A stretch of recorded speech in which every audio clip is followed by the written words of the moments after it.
রথের দিনটা এতই ভালো কাটলো এখানে শ্রীরামপুরের মায়েশের রথে এসে, যেটার একটু অংশ আপনাদের সাথে শেয়ার না করলেই হয় না। বাবার দর্শনে এসছি যখন, বাবার কাছে ভোগ খাবো না সেটা তো হতেই পারে না।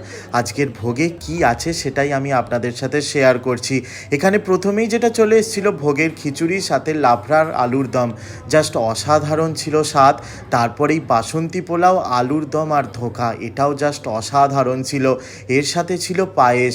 তো প্রথমবার এখানের ভোগ খেলাম, জাস্ট অসাধারণ লাগলো। আপনাদের কেমন লাগে এখানকার ভোগ অবশ্যই কমেন্ট করবেন।